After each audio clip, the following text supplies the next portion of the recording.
Okay, so welcome to This Is My Brave, Northern Virginia.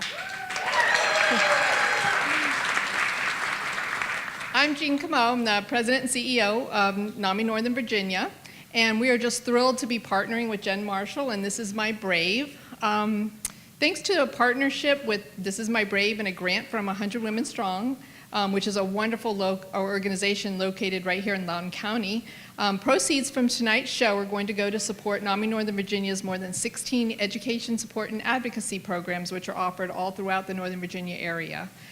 These programs reach people of all ages who are living with mental health conditions, family members and friends, and our general community. We would also like to thank This Is My Brave's national sponsors, Synovian, Alkermes, and Sage Therapeutics. A special thank you also to our talented photographers, Lou Karen, Tracy Brooks, and our videographer, Brandon Flowers, and to the many, many volunteers who made tonight possible. We are very fortunate to have some high school students here who are doing a great job, as well as many other volunteers. And I really want to also thank Nova Cares, the office here at Northern Virginia Community College, and I guess all the community colleges in the area, Northern Virginia Community Colleges, for providing this theater. We'd also like to thank all those brave supporters, champions, and patrons who bought tickets tonight and were generous in your donation. Thanks to each of you for being here tonight. Your support of our mission and this show is really greatly appreciated. Thank you.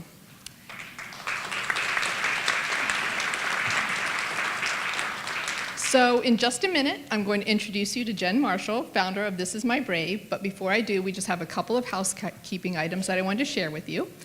First of all, we have 2 exits, should you need them. I hope not.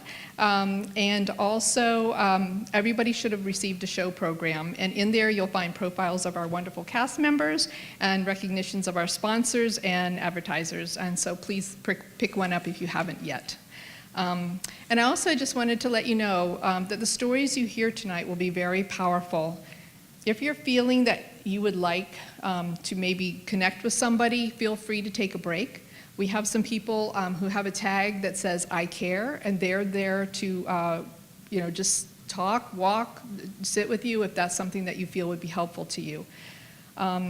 Okay, so please take out your cell phone, if you have one. I know that's the opposite of what we usually say, right? But we're going to ask you to, this is Live Brave, so we really want you to be part of the social media thing and share this out. So feel free to take photos and share on social media. It would be a good time, however, to put it on silent. That would be appreciated. Okay, so now we're about to take you on a journey. You will laugh, you will cry, you will be enlightened, inspired, and our hope is that you will leave with a transformed perception of what it means to live with a mental health condition, and that you will walk away with hope, thanks to the bravery of our cast members. Because this is a reality, 1 in 5 Americans live with a diagnosable mental health condition, but we don't talk about mental health conditions too often, and people suffer in silence. But this changes tonight, right? Right here on this stage, we're shining a light on mental illness to show the world that we are your friends, we are your colleagues, religious leaders, neighbors, community members, and we hope that through storytelling, you will better understand mental health conditions and will be able to be more supportive of people in those of your life who may experience it. You may be inspired to share your own story. It's when we share our stories that we open up the conversation, and storytelling saves lives. With that, it is my pleasure to introduce Jen Marshall, founder of This Is My Brave. Jen?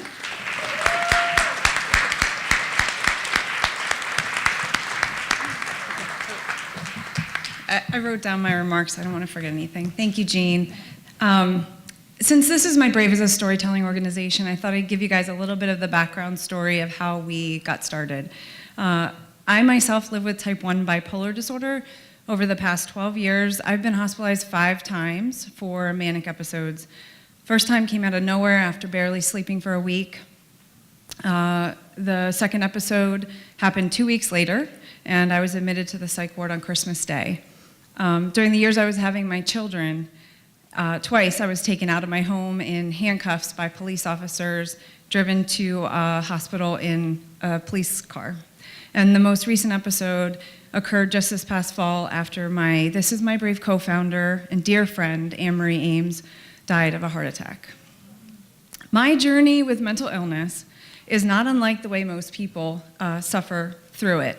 I hid my pain. I was afraid that people would judge me and I'd be discriminated upon. And it lasted, a long, hard year of trying to find the right medicine.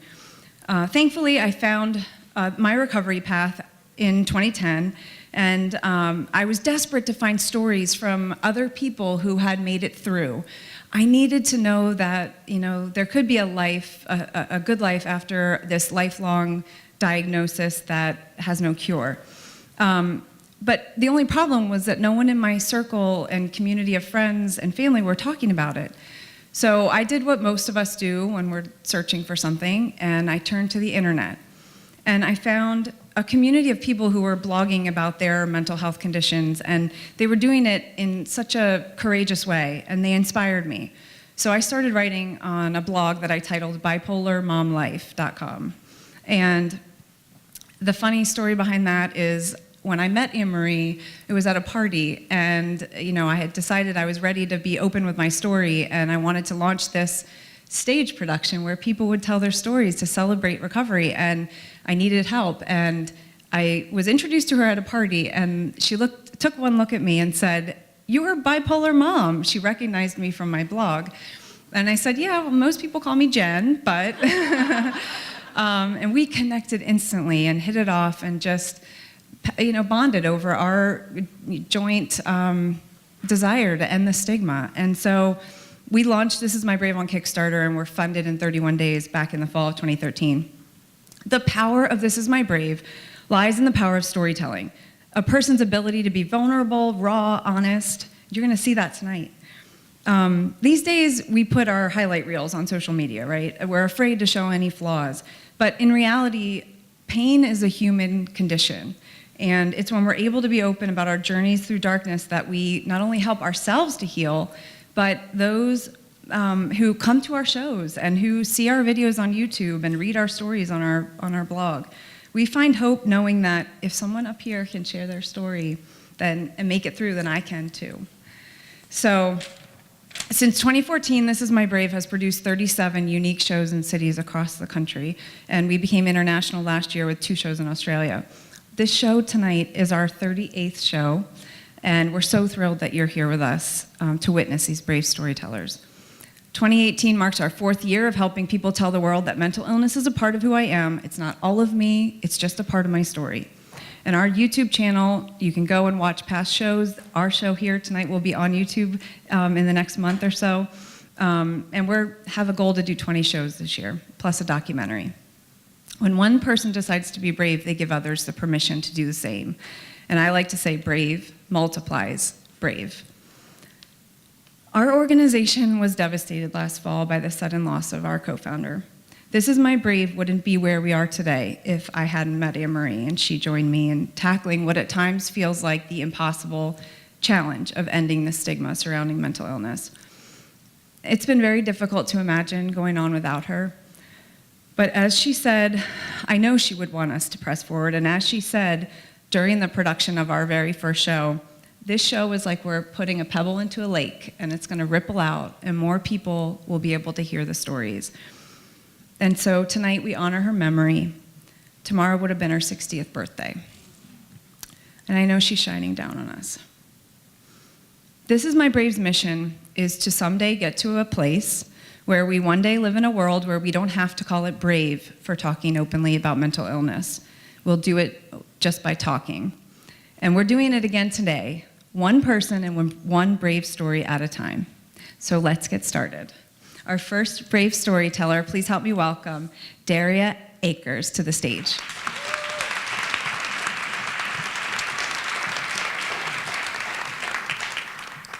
For years, I was afraid of people knowing the real me.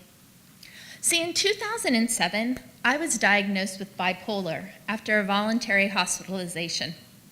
Bipolar is a mood disorder marked by periods of mania and depression. Symptoms of mania for me include racing thoughts. I often jump from topic to topic without even completing a sentence. I have delusions of grandeur, where I believe I am a famous religious figure, such as Gandhi or Jesus, and people will flock from around the world to come and listen to me. Sometimes I experience magical thinking, where I think every single thing is a sign from the universe, or I'm stuck in some real-life game. Suddenly, simple things like somebody scratching their nose, or music playing in the background, or a simple conversation has a deeper meaning that I just need to decrypt. I stop sleeping, going for days on end before finally passing out from exhaustion. And through the whole thing, I believe I am completely fine. In 2010, even though I was taking my medication every single day and seeing both a psychiatrist and a therapist regularly, I had another manic episode. That episode spiraled out of control. It involved 3 commitment hearings, all of them which I was released from, an arrest, time spent in solitary confinement that led to psychosis with both auditory and visual hallucinations, 45 days in a state mental hospital 2.5 hours away from my house, and a guilty plea. Basically, it sucked. However, after all of that, I was able to put my life back together. After completing 2 years of court-mandated outpatient psychiatric treatment, the charges against me were dropped. I got a full-time job, gave birth to my son while taking care of my special needs daughter, and was an active member of my community. Still, I was terrified that people would learn of my mental illness. Every once in a while, I would Google my name to see if there was something about my mental illness or my arrest. I even paid for a private background check to see what it said.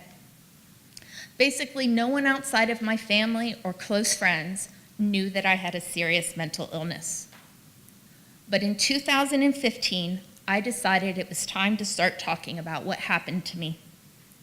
I began by writing an anonymous letter about my adventures in the judicial system to a major mental health blogger, which he ended up publishing. Then I attended a county commission meeting about law enforcement's interactions with people in mental health crises. After they heard my story, they asked me to join the commission. I didn't know what to say. If I did this, there would be no way to hide that I had a serious mental illness. I was so conflicted. I knew I had a lot of experience that could help, but I was worried about how the stigma of mental illness would affect my life. After discussing it with my husband, we agreed that this was something I had to do. I needed to speak for the people who couldn't speak for themselves. Since that time, I've become an advocate for people with mental illness. I now serve on the board of the department that provides mental health services to the county. I also share my lived experiences with law enforcement officers who are in a special training program to help deal with people who are in crisis. I want them to know that anyone at any time could have a serious mental illness. I could be their mother, their sister, their neighbor, or even their child. But with the correct treatment and the great support, it is possible to have a happy and successful life. Now, when you Google my name, the first result is not my resume. Instead, it's a TV interview about me returning to the jail to discuss my mental illness with the law enforcement officers. Yep, I'm not hiding anymore, and I couldn't be more proud.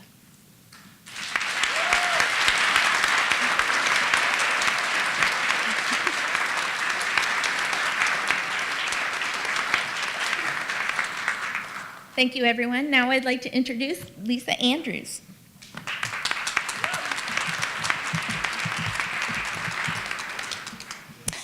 I'm a career coach. So one of the main things I do is help other people figure out what they want to be when they grow up, which is kind of interesting because I think I'm still trying to figure that out for myself. Not good for a career coach, right? But one of the things I try to help people do is figure out what their transferable skills are. Now, transferable skills are skills that employers want and you have. I think as a person living with bipolar disorder, I've got some pretty interesting transferable skills to offer. So let me give you a couple of examples. First, I'm an out-of-the-box thinker.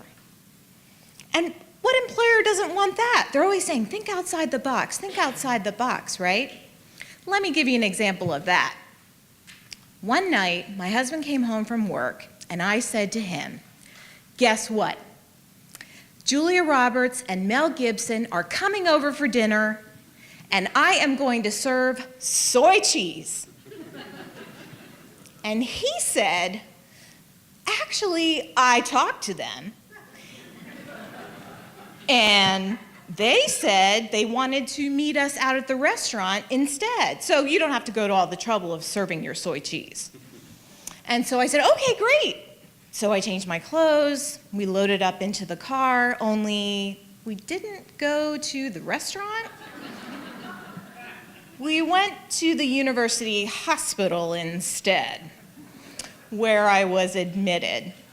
And that was when I was first diagnosed with bipolar disorder in 2002.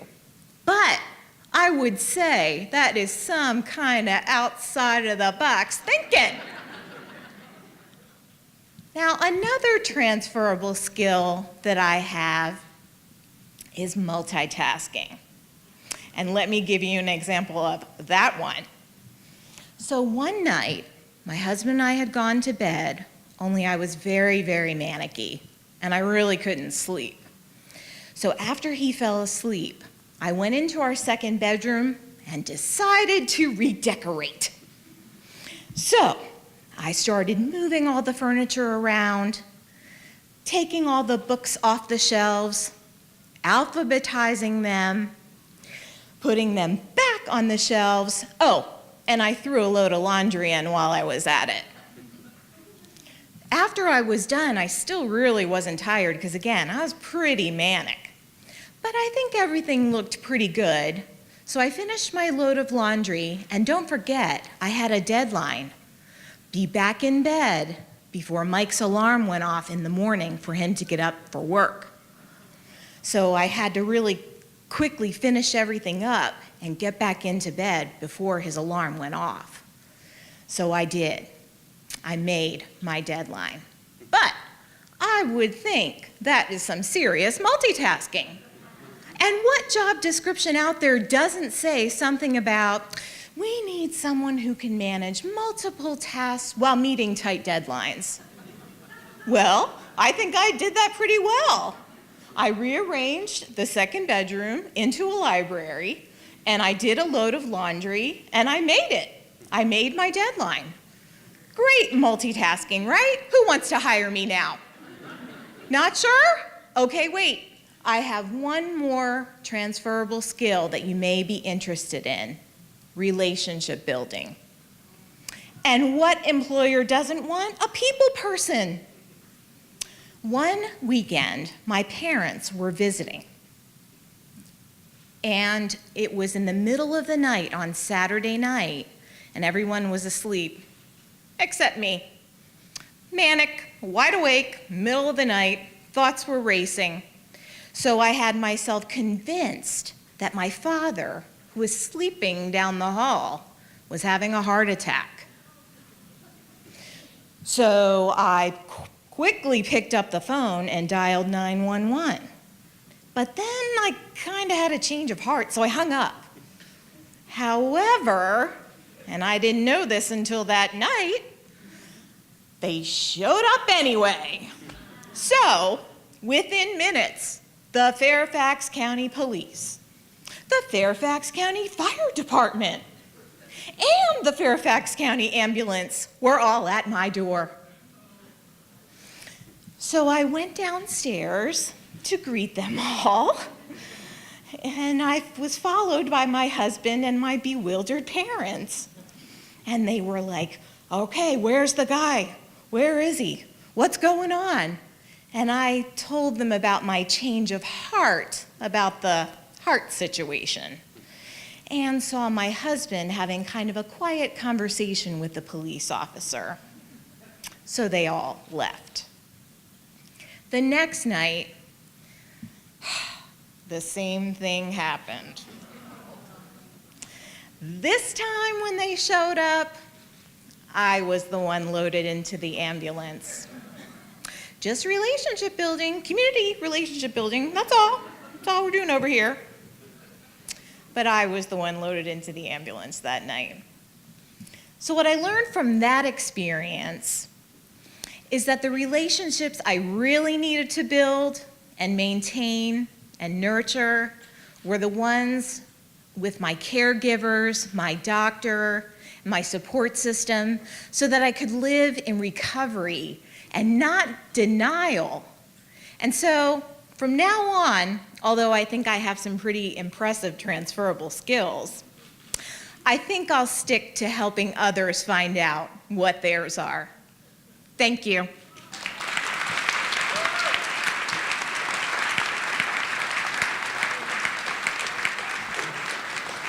And now please welcome Paige Wrights.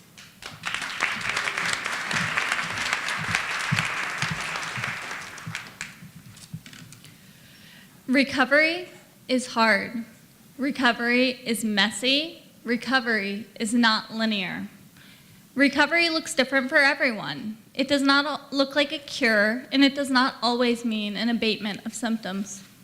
It often means learning to manage symptoms through lifestyle changes, coping skills, sometimes therapy, sometimes medication, often a combination of all of the above. I consider myself in recovery from self-harm, and yet I still struggle with urges to self-harm every single day. Recovery is not always pretty, and it hasn't been for me. In my experience, recovery has been like recovery from any other addictive behavior or addiction to substance. I am triggered by feelings as wide-ranging as boredom, anxiety, anger, sadness, but also, paradoxically, joy and happiness sometimes. When I first started self-harming at 15, I did so when I was feeling particularly anxious, depressed, overwhelmed. As the addiction grew, I began self-harming to sleep at night, and then it was every night. And then it was a tool carried in my bag, just in case, and another in my car for the same reason. It was hours spent at Rite Aid looking at first aid supplies. It was cutting when I was sad, anxious, bored, happy, angry, confused. It was any feeling that was strong or any time I didn't have any feeling at all. It was secrecy and long-sleeve shirts and long pants in July. It was red washes of shame when my scars showed. It was 3 psychiatric hospitalizations inside of 18 months where I learned new ways of hurting myself, more than I ever learned new ways of coping in healthier ways. It was years of therapists who tried to help me when I refused to be helped. It was self-sabotage and self-hatred at its core. It was asking my therapist to contract me to safety because I wanted help, but then making the contract intentionally vague so I could avoid asking for help in the moment. It was needing more help, targeted help, and not knowing that it existed or how to ask for it. It was miserable, and it was comfortable. It was a security blanket when my security blanket had long since stopped serving that purpose. It was seductive, a siren call, often when things were going well, but always when things were going south. It was stop and start, with months when I managed to stop, only to be blindsided by what felt like an unbearable urge where only the ritual of cutting would do. It was in graduate school that I finally got serious about stopping, that I finally decided that I wanted and needed to stop cutting in order to be an effective social worker. I could not tell teenagers that they couldn't cut themselves when I was doing the same. I started going to individual and group therapy, and I used my group therapy to hold myself accountable. I began exploring aspects of myself in therapy that I had never touched before. I got back on medications, the right medications at the right doses. I learned who I was, and I learned to begin the arduous task of learning to love myself. And I still slipped up. First, it was every month or so, then every couple of months. Then, finally, the month I graduated, I committed full stop. I have been successful for almost 3 years, and it has been hard. It is stressful, and it is difficult, and it is awfully tempting every single day. Most often when I'm driving, which is my gratitude because at least I'm distracted. But at times when I'm trying to sleep, as self-harm helped me do so long ago. It is mostly my self-harm thoughts are fleeting, easy to ignore, easy to ride out now. But when emotions are running high, when things feel like they are spiraling out of control, often it feels impossible, and I have to use the skills like breathing and positive mantras and distraction that I cultivated along my path to pull myself out of the tempest. I look at the tattoo that I got when I was 18 months self-harm free, a tattoo that for me symbolizes hope and change and growth, a tattoo that reminds me that hope can be found in the darkest of places if only one remembers to turn on the light, and that it is our choices, far more than our abilities, that show us who we are. Feelings of powerlessness still threaten to overwhelm me on a semi-regular basis. I have been sorely tempted and struggled with what sometimes feels like instinct or need, and yet I survive. I survive those feelings of fear and powerlessness and anger and anxiety and sadness. I have surfed those waves of feelings when I felt like I might drown, and I am able to be kind to myself instead. I survive, and I can do this, and I will keep doing this, even when it's hard, especially when it's hard. I'm so grateful that I have come this far. Recovery is messy, and it is worth it. Recovery is not perfect, and it never will be. My recovery will probably look like being triggered at least some of the time for most of the rest of my life, and that's okay. Recovery will probably look like intermittent therapy to get back on kilter, and that's okay. Recovery is a lifelong journey, and I am grateful to be taking it. Thank you.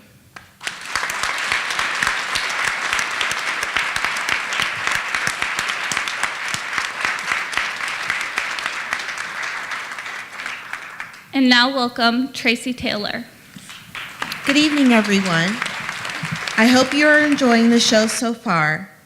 I wrote this poem as a form of self-healing. I've suffered from depression since 1997, and writing this poem has been a helpful way to put the way I view depression into two different perspectives. In other words, I'm just trying my best to heal and cope every day. I'm here tonight because I want to heal as well as to pour my heart out in the form of poetry and music. I am also frustrated with the stigma that surrounds people with mental illness, and I want everyone to know that despite mental illness, we are regular, everyday people with lives, families, jobs, hopes, and dreams. My dream is to have a world without the stigma of depression. So without further ado, I would like to introduce Tom Schweitzer, who is my music therapist and my musical accompanist for my poem tonight. He's from A Place to Be in Middleburg, Virginia. My poem is entitled Life's Rain, A Journey Through Depression and Recovery. Thank you, Tom.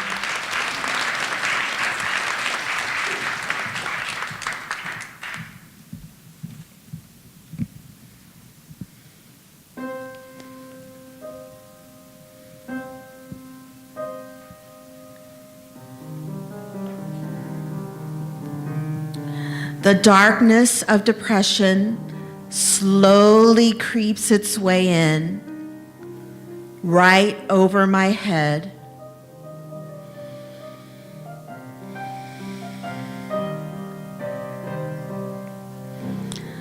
A dark, looming nimbus storm cloud that turns the sky purple.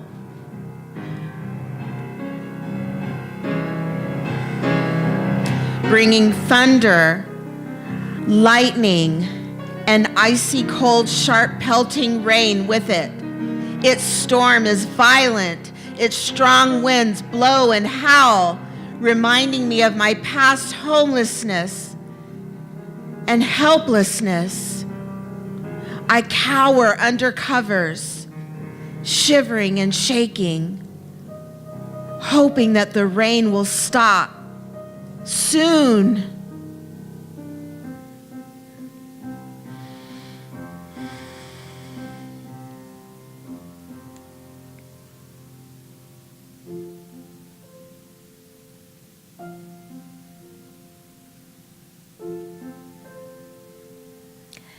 And that healing light will return.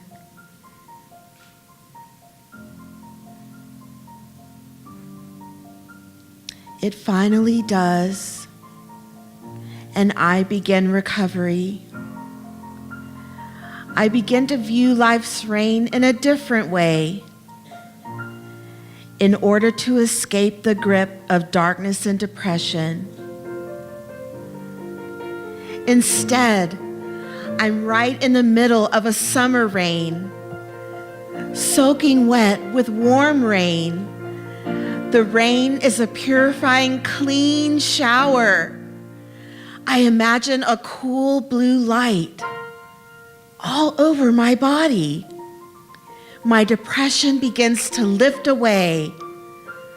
I am happy and content. I feel blessed. Thank you.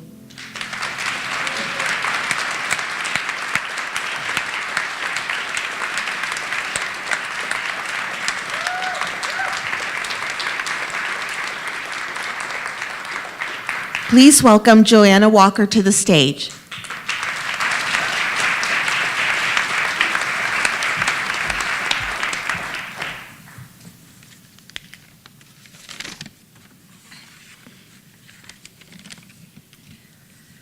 From the age of 14 to 17, I was very depressed and suicidal. These dark days I spent often in my room, in my bathrobe, unable to feel, unable to have friends, unable to be happy. One day when driving home from therapy, I had an overwhelming urge to drive into the median. Instead, I drove to a hospital and I begged them to admit me. I'm happy to say that after many years of therapy, I recovered and was able to live a productive life, and a happy one. I had a family and a career that I loved. About 7 years ago, my 22-year-old son developed bipolar disorder, and it was through our hopelessness of how to deal with him that I found NAMI Northern Virginia.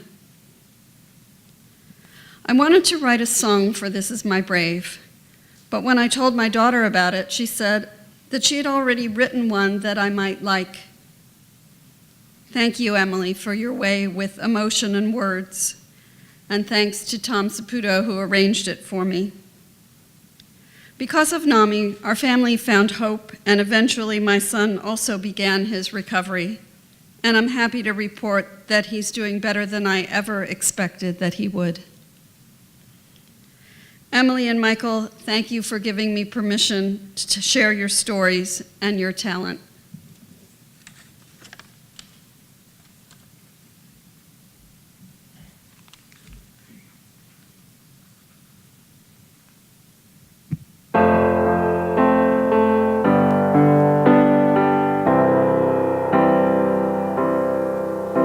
On another day,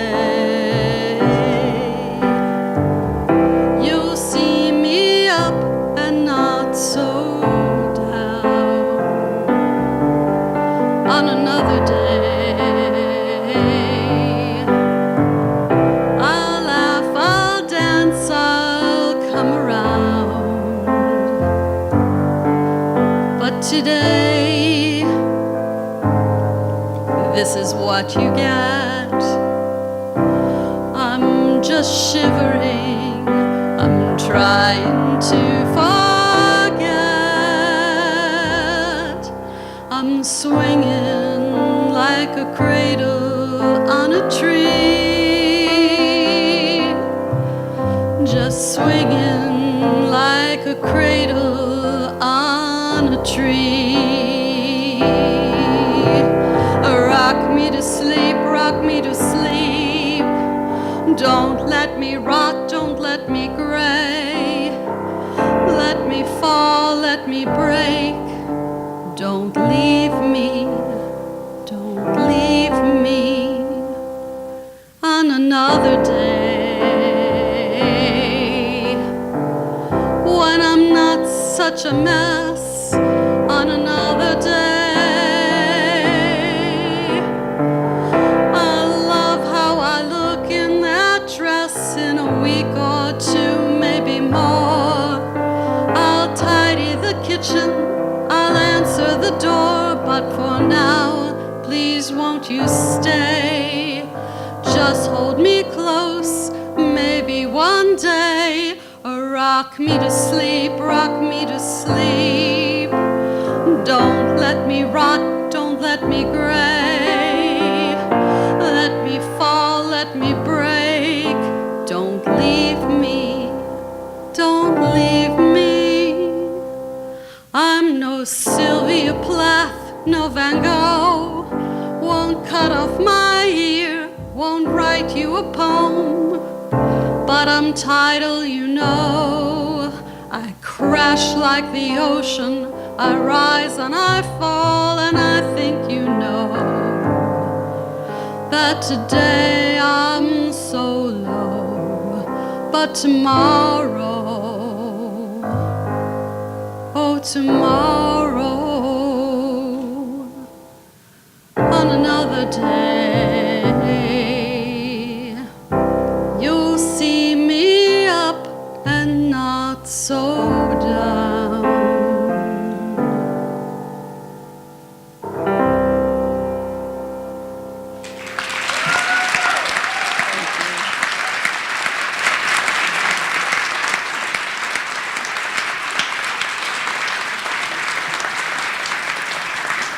And now I'd like to welcome LaToya Anzores.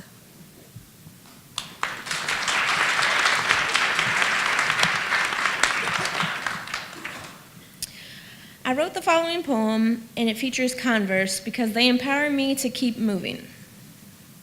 I wear my Converse. I feel the need to converse or conversate. No need for hate. They give me a type of strength, the confidence to go the length, to walk the course with no remorse. When I am timid and know my limits, I set my boundaries, I place my goals. I power through, I pay my dues. I struggle, I fall, I get back up, I resume a crawl. As long as I don't let that fall be my last, I know that I won't judge my past. Just know that even though this may sound brave, there is knowledge and more that I crave. Just let this be a lesson shown, there is still a lot unknown. As long as you do your best, just know that you can do the rest. This may seem like a lonely journey, but know that there are many homies. People who have been there too, ones like me who are just like you. My name is LaToya, and this is my brave.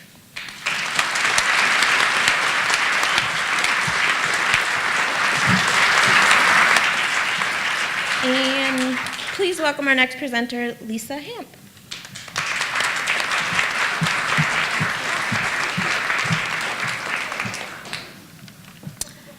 On April 16th, 2007, 2 weeks after my 21st birthday, I was sitting in class at Virginia Tech when I heard an unfamiliar popping sound that sounded like gunfire. Deep down, I knew something wasn't right. During the next 11 minutes, my classmates and I laid on the floor, pushing the desks and chairs against the door, while the gunman shot at our door and tried to push it open. In those terrible minutes, the gunman killed 30 and injured many other students and professors. Fortunate, lucky, blessed. That's what I was told since I wasn't shot. But lonely, scared, anxious, that's how I felt. When I reflect back on those first few months after the shooting, I think about how naive I was to think I wasn't impacted. Immediately after the shooting, I attended candlelight vigils, moments of silence, a memorial convocation, and special church services. But after a few short weeks, all those events dissipated. Everyone around me appeared to return to a normal life without any issues, so I figured that's what I needed to do too. On the outside, I appeared to return to a normal life as well, but on the inside, I was struggling. I was having nightmares, the really gruesome kind, but sharing them with no one. I didn't know how to respond to questions about the shooting. I hated being in public, especially classrooms, gyms, movie theaters, and churches. I became hypervigilant when I heard popping sounds and was suspicious of most strangers. I wish someone had told me that these things were normal to experience after surviving a shooting and witnessing mass violence. I didn't like the uncomfortable feelings, so without even realizing it, I started using food and exercise to cope. I stopped being present because for 11 minutes, being present really sucked. I constantly felt vulnerable because for 11 minutes, I was really vulnerable. I started running 5Ks, 10Ks, marathons to get away from those uncomfortable feelings, but I could never run far enough. My untreated PTSD eventually developed into an eating disorder. 8 years after the shooting, I decided to listen to the teeny voice inside my head that I'd been shutting out. That voice was saying, "Go see a counselor about your obsession with food, exercise, and body image." When I began my recovery, I set out with expectations similar to the image on the left. What I learned is that recovery looks a lot more like the image on the right. Some days it's 2 steps forward and 1 step back. Other days it's 1 step forward and 2 steps back. But if you stick with it and stay present, you'll end up where you want to be.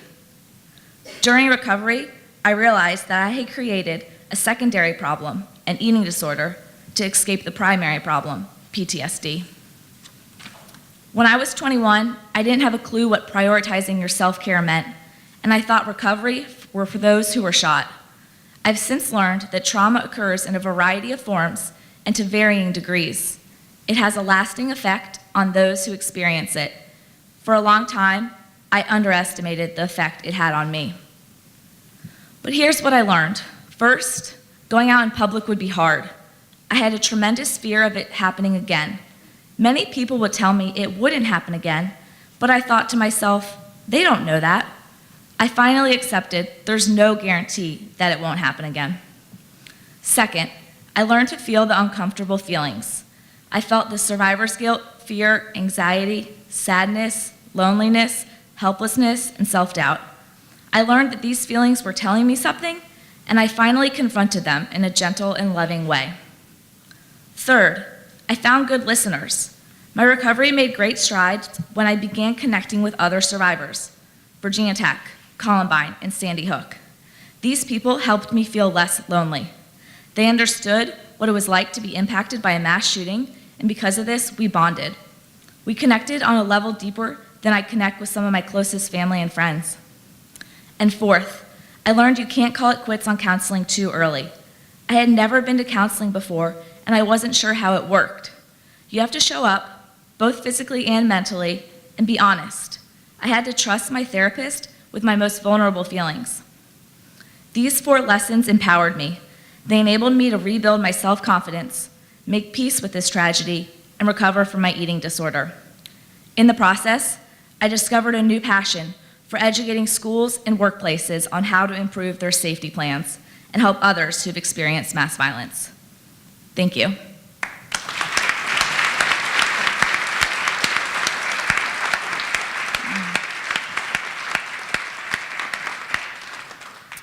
Our next speaker is Becca Lakin.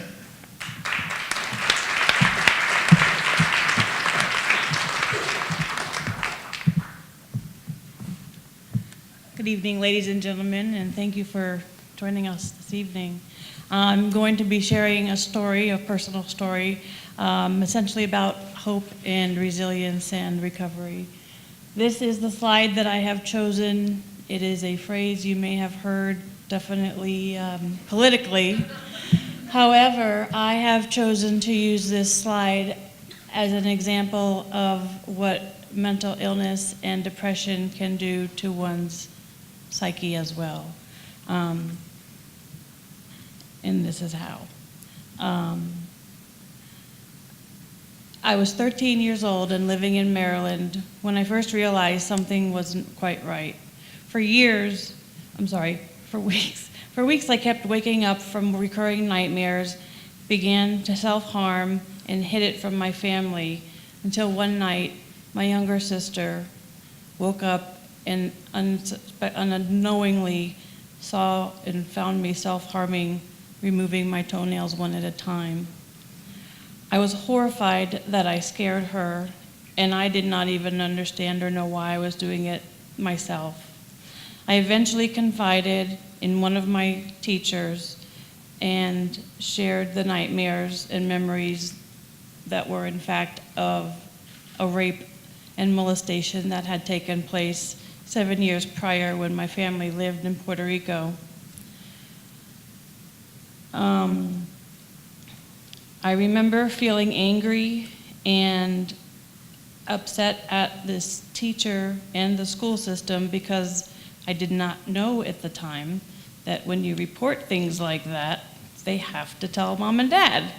And I did not want mom and dad to know because I was afraid of getting in serious trouble.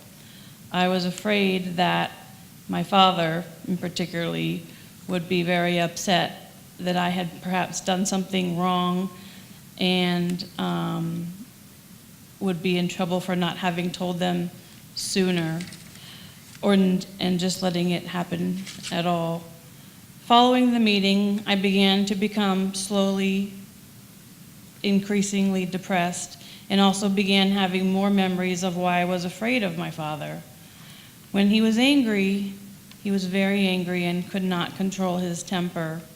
It came out in physical ways and on occasion ways where he would jump out of hiding and beat me. And I know my sisters also incurred some of the same things. That was part of the beginning of my post-traumatic stress. I had been in therapy since the age of 8, though I never understood why, and I hated it. At 14, I was prescribed my first antidepressant. However, it made me suicidal and closed me off to the idea of pursuing medication for quite some many years more. My first hospitalization at age 16 would be the first one of over 18 admissions for hospital suicide attempts, major depression, trauma treatment for complex PTSD, and other issues. At 17, I ran away, that's what I called it, to go to college at Arizona State University, where I did graduate, thankfully, but it was extremely difficult, struggling with depression, fear of men, of other issues that impacted my academics. Following graduation, I felt lost. I wasn't doing a major that I wanted to pursue. It was something that I felt I had been told I should do by my father.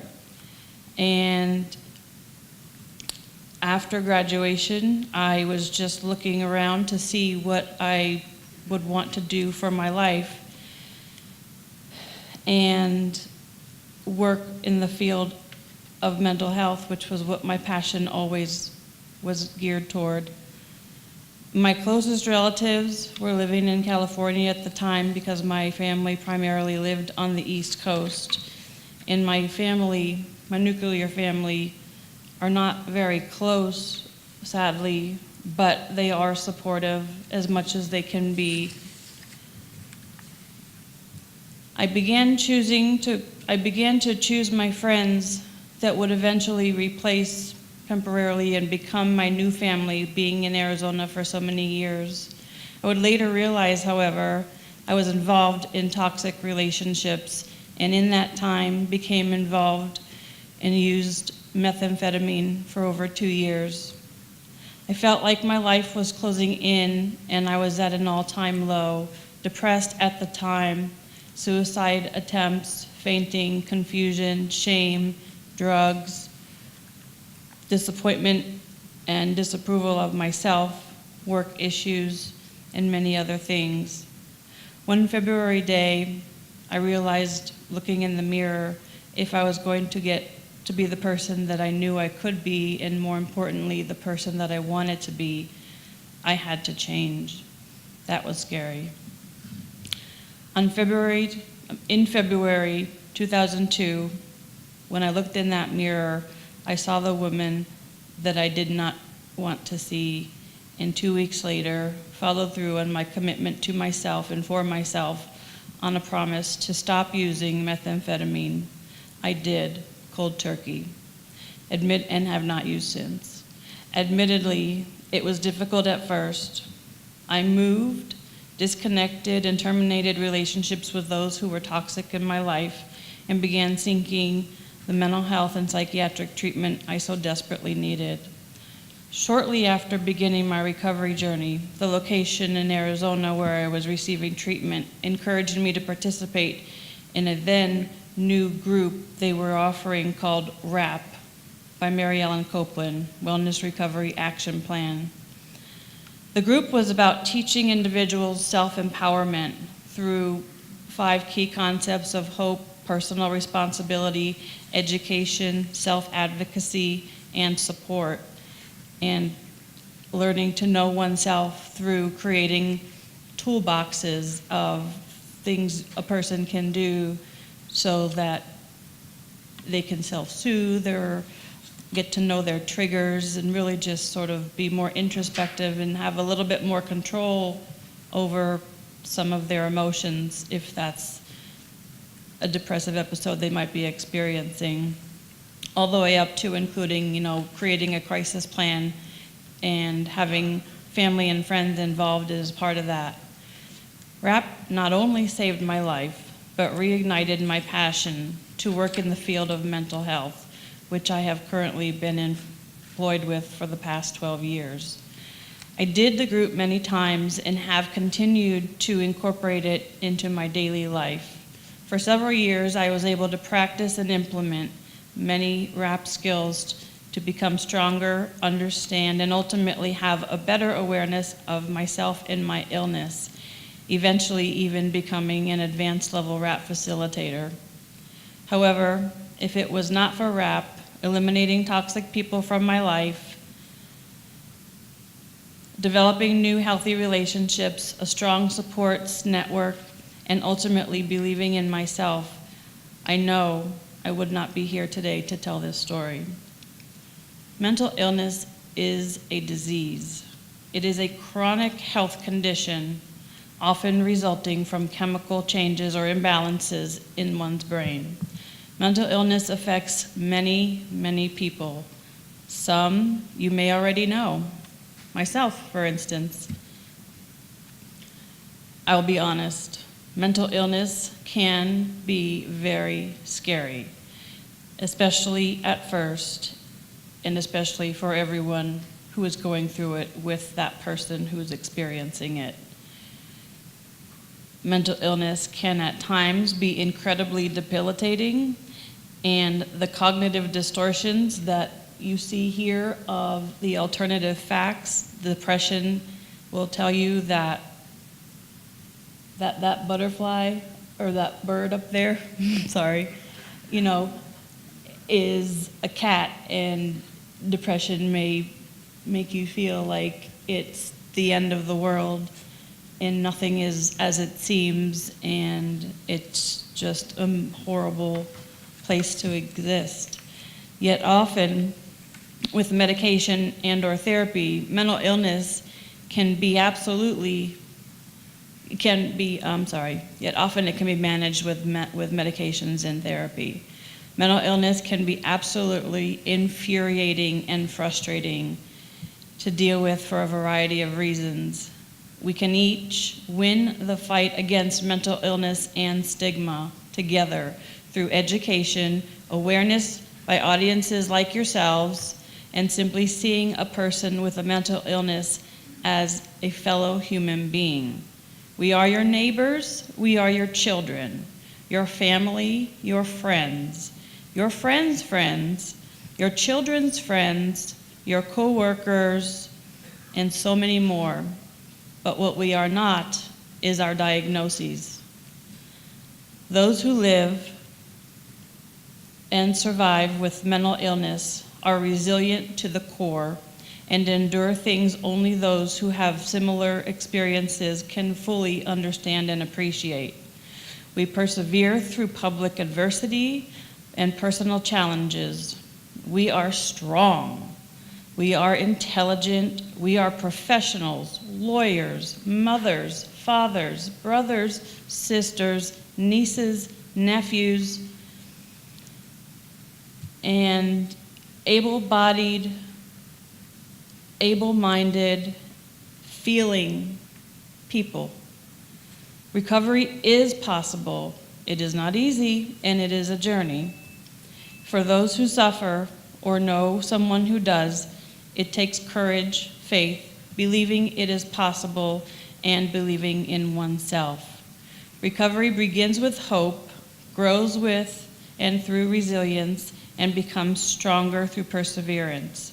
Such as with life, recovery is a journey, a roller coaster, different for everyone, and sometimes even something that in hindsight one might even have gratitude for, as it often shapes the person who they become today. My name is Becca, and this is my brave. And thank you. I'd like to welcome Kevin Kahn to the stage.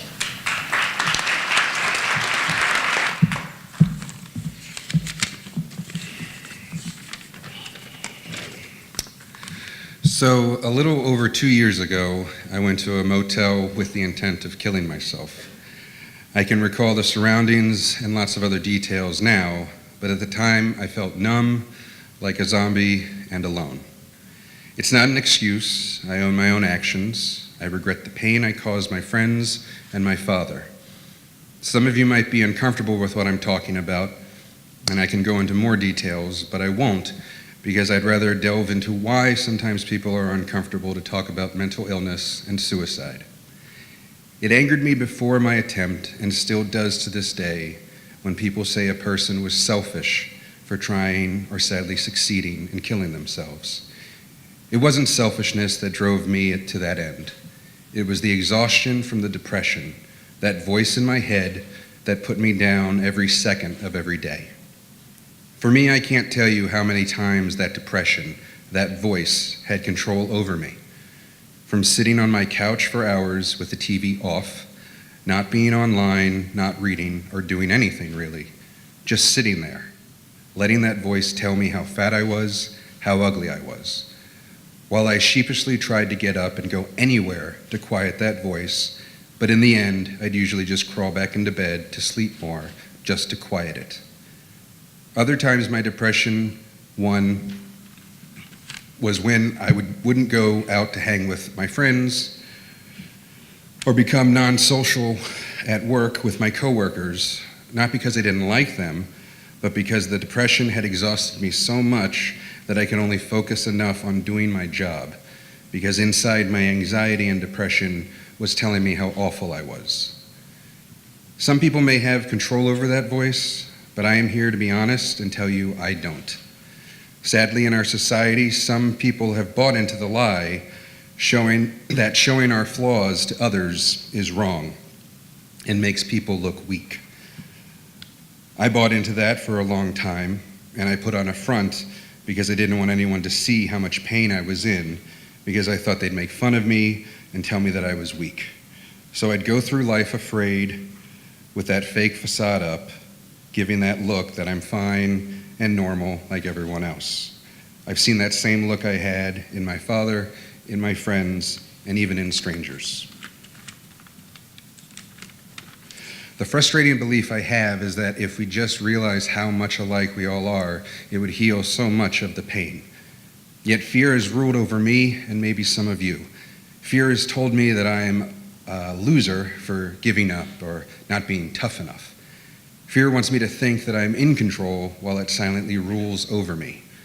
Fear has told me in the past not to listen to stories about depression or individuals living with a mental illness because either, that's sad, or, well, that's not me, so it doesn't affect me personally. Fear wants us to live in our bubbles because the second we connect with someone, the second we have compassion or understanding for another, is when for a brief moment we see we are all connected. For most of my entire life, I listened to that fear. It took me down an angry and destructive path. It was only when I stopped listening to the fear did my life start to turn around. I wasn't ashamed or afraid to admit that I had a problem. I wasn't afraid to accept therapy and other programs through Arlington County Department of Human Resources and NAMI, programs I never knew existed. Why? Because of that stupid stigma of fear and embarrassment. I would look weak, had built up so much that I was afraid to even ask friends for help or even use Google. But after my suicide attempt, I stopped giving in to the fear all the time, and in the past 2 years, I finally have a job I love. I'm working on a science fiction graphic novel I hope the world gets to see. I have begun taking care of my body and have even started to jog 3.1 miles every week. I've dropped 10 inches off my waist, and I have let go of that anger against people who may have hurt me in the past, and for the first time ever, I am slowly but surely starting to love myself. While my journey still has a ways to go, I am determined for the first time in my life to be in control of my depression plus anxiety and not let it rule me. I'm not here to tell you how to change anyone's life. No one likes being told that. Our lives are our own, but the connection I talk about is trying to realize we are not alone in how we feel at times. I learned that I had to stop waiting for someone else to fix me. I stopped letting fear ruin my life. I learned that I could retrain my brain. I realized that my challenges would connect me to my peers and make me stronger. Let us not look at mental illness as a stigma, but as a reality that affects 1 in every 5 individuals. Everyone knows someone living with a mental health condition. Let's talk to each other. Let's see how much we all are alike rather than focusing on the differences. Because whatever sex, race, religion, or anything else that makes us feel different, just remember, we are all human. Let us reach a point when someone says they're depressed, we don't say to get over it, or, oh, you were doing so good until now. We just listen to them and tell them it's okay, and to start to figure out ways to start the healing. Let us look at one another, and rather than pointing out our weaknesses, we see their strength, that they rise every day to keep fighting back, and learn from that.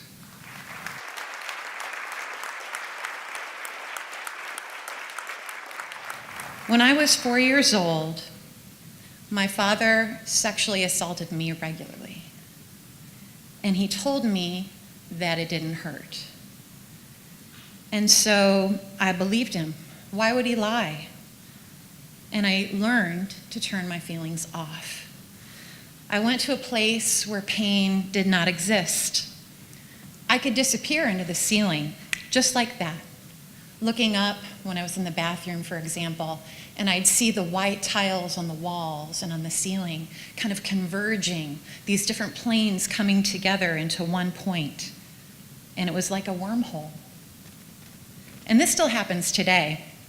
A few weeks ago, my husband left a pile of chopped wood in front of our garage, and I pulled into the driveway. I was getting home from a gig, and I had my guitar on my back, and I think I had another guitar in my hand, and I probably was wearing these shoes. And I wasn't paying attention to what I was doing. I was just in my head, and I tripped full forward, like at full speed, with all the guitars, everything, all my bags on me. It must have been something to see. And as I looked down, I could see, going into my garage, all this old furniture and junk that we're collecting in there, mostly my stuff that we're collecting in there. And I saw the sharp metal and the wood edges and the corners underneath my flight path. And I knew this was gonna hurt. And time stopped.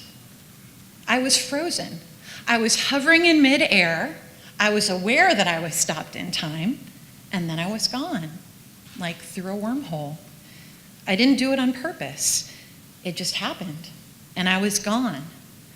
I went to another place, and I don't know where. And probably an hour afterward, I was somehow back in my house. I guess I stumbled up the stair I had known enough to get some ice and put it on my bruises and stop the bleeding on my knees. But my mind was out wandering while I did all of that. The hurting came back to me later. And there with me, when I woke up in my house, was my Lily girl. This is Lily, my golden retriever, my service dog. And she came to me, I guess in that time when my mind was gone, and she nuzzled me incessantly and came to me with her soft brown eyes and her fur, and she just was there with me until I came back to meet my pain. And she's always with me in some way or another. My quantum companion, all golden light. And I am like the Doctor. Is anybody a Doctor Who fan here? Raise your hand. Does anybody know what I'm talking? I know that Kevin does. Okay, so I am Doctor Who, and my brain is like the TARDIS, and Lily is my yellow-haired companion. And as I bounce between decades, back and forth through years and days, I'm back through that wormhole. You know, sensations surprise me sometimes, and instantly I can just be triggered, and I'm gone. But it doesn't happen as often as it used to. It's a strange thing to heal. It is so slow, so impossibly slow sometimes. And somehow, at long last, I've realized that I feel safe. I know warmth. It's a strange and wonderful thing. It's still kind of alien to me. And this here, what we've done tonight, can you see it? Can you feel it? It's hanging in the air. Our words, our truths, our stories are forming a tapestry, connected in loom and in loft. We are knit in a community of experience in the present, here, now, and awake.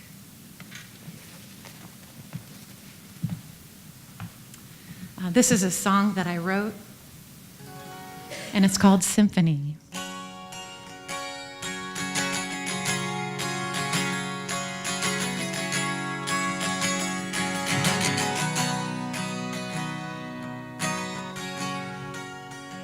There's a storm inside of me. I can hardly breathe. Then I close my eyes and I can see a beautiful symphony. And I feel the love,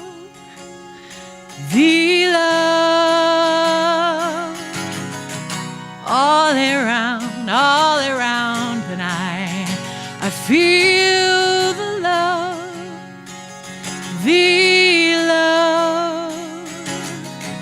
all around. I know there's no guarantee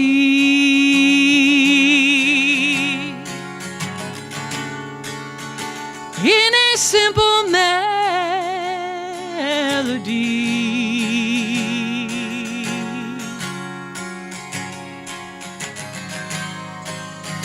But everywhere I run, you're a part of me, and I feel the love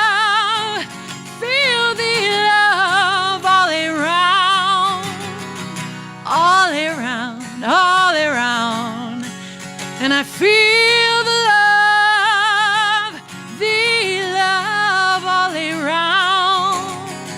all around. I know there's no guarantee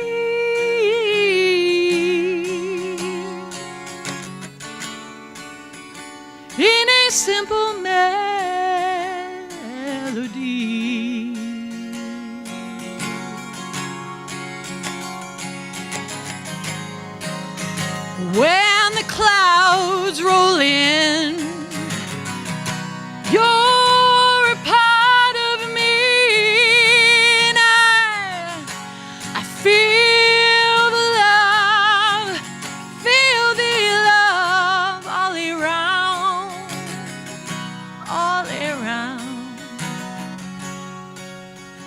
when I close my eyes and I can see a beautiful symphony.